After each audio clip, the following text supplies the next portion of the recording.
Welcome to the Mint Door podcast, where we unlock the secrets to dental excellence. We're thrilled to introduce our exceptional guest today, Dr. Sonia Chopra. Known as a true tooth saver, she's a board-certified endodontist, a TEDx speaker, a Forbes contributor, and an author.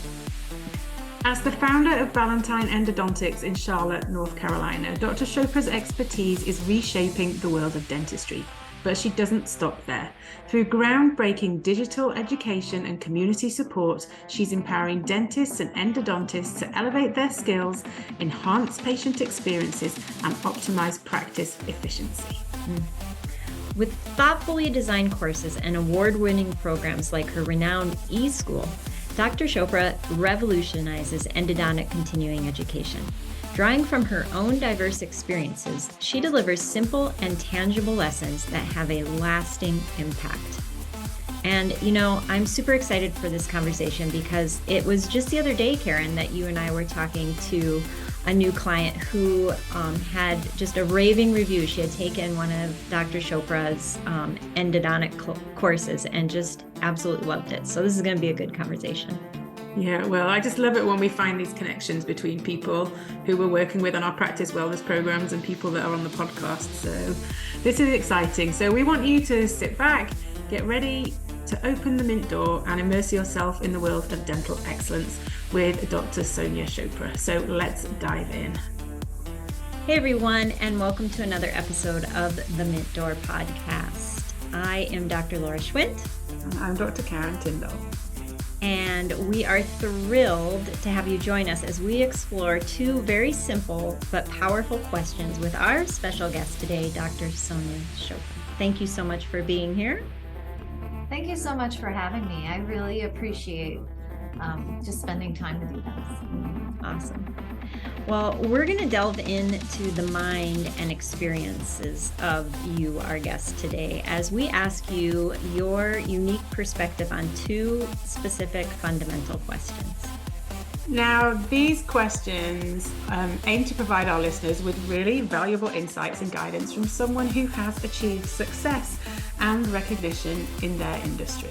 So whether you're just starting in your career or maybe you're a seasoned member of the dental industry, we're sure that Dr. Chopra's perspective and advice will undoubtedly provide valuable insights and inspiration for you. So please sit back, relax, and get ready to gain insight from these powerful questions with Dr. Sonia Chopra. So, are you ready? We're going to have question one for you. And we love hearing just the such varied answers from everybody on this question. And tell us about what insecurities, maybe over the course of your career or maybe at a particular point in your career, that you've hidden behind your professional mask. I think that one of my, and this is like way beginning of my career, maybe to the middle of my career, I realized how fearful I was to be vulnerable to people like my team, just to the world in general. Like I was scared to do it. I didn't want the world to see me, especially my team, to see that I have my own set of problems, right? And when I realized or just had an awareness of having that safety to be vulnerable and what that could do for me and my relationships in every aspect of my life, it changed me. But there was such a huge fear to be vulnerable in the very beginning.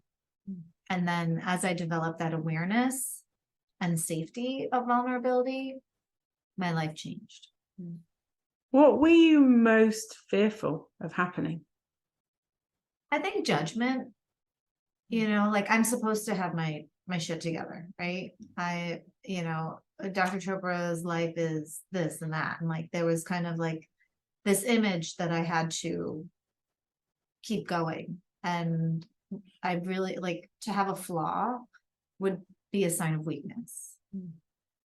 And now I love having flaws and I love accepting them and acknowledging them and working on them and realizing that I have shadows and finding my light through those shadows.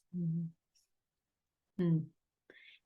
You know, when you talk about vulnerability, and maybe you can identify with this, but I remember hearing about vulnerability and how it's so powerful. And I remember thinking, I don't even know what vulnerability is.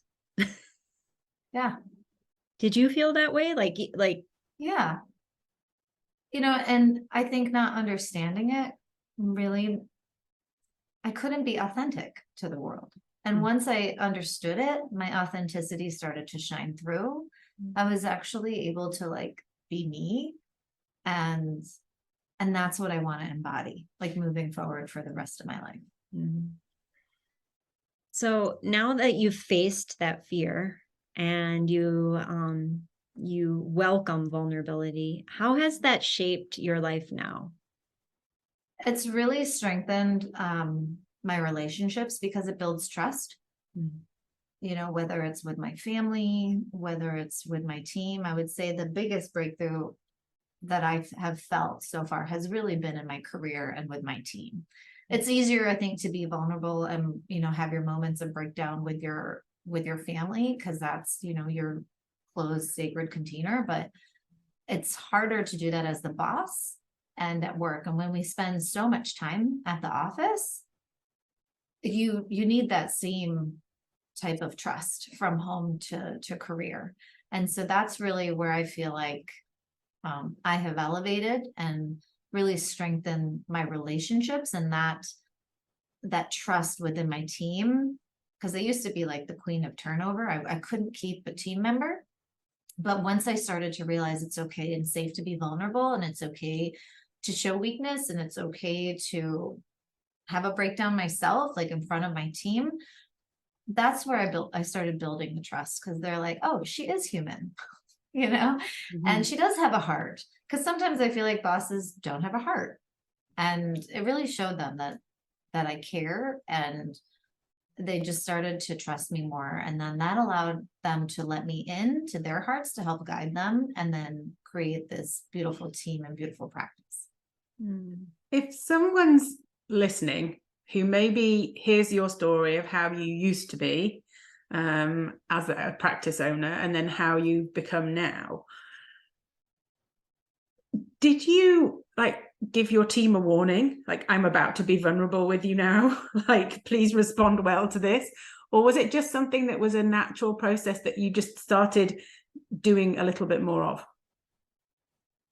You know, I really hit my rock bottom, and I just was like, I can't do this anymore. I can't pretend.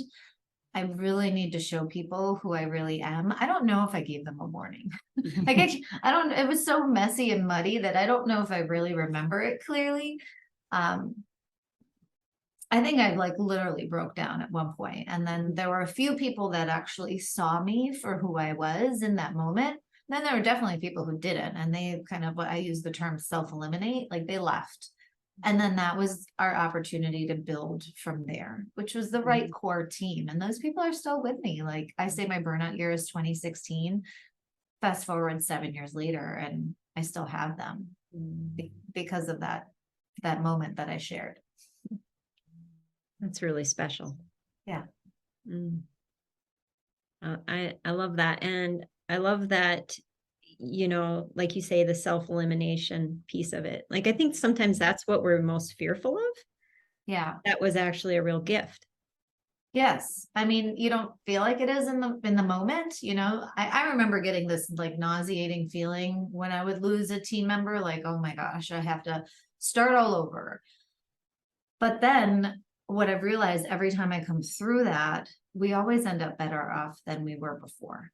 Yeah. You know, so I've learned to trust the universe, and knowing that the universe really does have my back, and that happens for a reason. We're going to find somebody better. We're going to strengthen our processes. We're going to strengthen our core, everything, our values, our beliefs, everything. And then we're just going to get better as a team. That's great.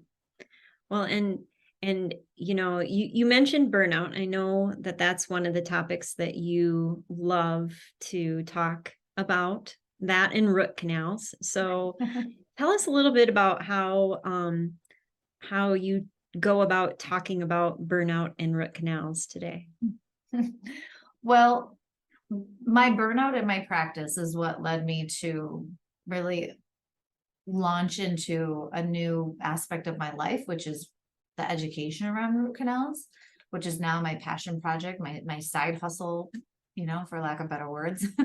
But that burnout, it was kind of like a multitude of things. And what I realized I really wanted growth.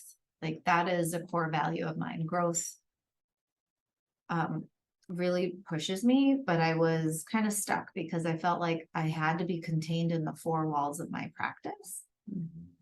And I felt like I was being limited, but I was also doing all the day-to-day stuff, which I didn't want to do anymore. I just really wanted to do root canals. That's it. Do the root canals. And that's the only thing I should be doing in my practice. And I made that kind of affirmation one day. I was like, that's all I'm going to do one day. I'm going to walk in, do root canals, and leave. And that's actually what I do now, because I let go of we're all type A, right? I work in millimeters. So we're all type A. That's a very common trait amongst dentists. And I let go. And I, again, learned to trust. I didn't just blindly trust, which I think that's where people get stuck in that fear. They blindly trust. No, I actually took the time to train. I took the time to I witnessed mastery, whereas some people, they train, but then they assume people are trained. And then they don't actually witness the mastery. I think witnessing that mastery is really important to be able to trust. So that's what I started to do. And I started to train. You do something 50 times, let me witness you do it 50 times. Yes, I believe you've mastered it. You can officially take this off my plate. And that I started to do that with one thing, then the next thing, then the next thing, then the next thing. And now that's all I do is root canals. And even within my root canals, I still delegate things, but again, I'm going to train until I trust and witness that mastery. And then once I did that, I can go in, do my root canals, and that's it. But that freed up so much time, which is really, that's how I evaluate my life and my success, is my time units. It's not money anymore. It's my time. And I realized oh my gosh, I have all this extra time to do stuff. So now I can work on my passion, which is teaching root canals. So that's how my burnout led to my dream, really. So can you share with everybody who's listening a little bit more about the passion of teaching the root canals at eSchool? Yeah, so I went to dental school because I had my own little tooth story, which I had a toothache.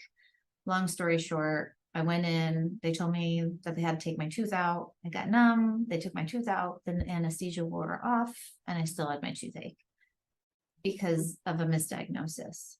So that really impacted me at a very early age, at the age of 17. So dentistry was kind of in my blood. I was also born without 8 teeth, so it was literally in my blood. I was always at the dentist. So my family is very medicine driven, and they all are doctors. I chose the dental path, but while I was in dental school, I was very drawn to endodontics because eventually a root canal solved my problem and solved my pain and allowed me to think straight again. So I was very drawn to this. So that's why I ended up in endodontics. And then while I was in my practice, I saw my own tooth story show up in my practice every single day. And I'm like, from the time I'm 17 to the time I'm 30, nothing's really changed. Nothing has shifted in this industry with regards to this one specialty.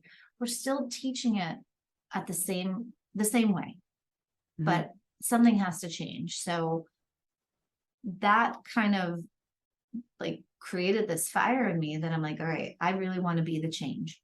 And so I created my own endodontic education platform called eSchool, Everyday Endo Made Easy, so that I could really help these dentists understand endodontics differently, because they're not learning it in dental school. In fact, I remember when I was in dental school, we had 2 weeks in 4 years to learn endo. And then you only had to do 2 to 4 root canals to graduate. How does that make you proficient. It really doesn't. And there was really no other CE out there that was accessible, which I mean, like as a mom of 3 and a busy practice, I didn't want to close my practice, and I didn't want to leave my children. So I'm like, how can I have people learn from home? So this was like 2019, pre-COVID, that I had this vision, and I basically packaged all my knowledge into a platform and made it readily available, like just in time for COVID, which was great because now people could still continue their education from home, but there's still so much value when you can do those things from, any device, any place, and, at your own pace, because you've got to fit in with everybody's busy life. So I love to teach people about root canals because endo shows up in your practice in so many ways before you even do the root canal. And that's what I want people to know. And when I educate the dentist, I'm going to impact so many more patients in a positive way. And that's my main mission. That is a fantastic mission. And I love your growth mindset with that it didn't exist. And so you created it. Right. And then I created it, and it has completely evolved over time. Like my one idea has there've been so many iterations of it now, and it just keeps evolving, and I keep evolving. And then I realize, wow, I have more to share than just teaching root canals. I have, how can I help people through burnout too? Maybe that's a thing. So again, just exploring more and continuing to have that value of growth. That's fantastic. Well, we're so happy that your journey has had the ups and downs, because it has led you to where you are today. Thank you so much for being vulnerable with us and sharing the insecurities that you had behind your mask and how you've grown. And if anyone is interested in eSchool or connecting with you, can you just let us know some of the ways that we can learn more? Absolutely. If you're looking for information on eSchool, you can find me at my website, which is soniachopradds.com. That's Sonia with an I. And then I mainly hang out on Instagram, so you can find me at Sonia Chopra DDS. That's my Instagram handle. And again, that's with an I. Oh, fantastic. And we'll make sure and have those all in the show notes with links so you can easily access them. Fantastic. Well, thank you for spending a little time with us today. I hope that by listening to this, our listeners, you have gotten some encouragement. And just know, Dr. Chopra, we adore you, and just love knowing you and all the good that you're putting out into the world in so many ways. So thanks for spending a little bit of your time with us, and we hope to talk to you soon. I'll see you soon. Thank you so much for having me. All right. Thanks, everybody. We'll see you on the next episode of the Mentor Podcast.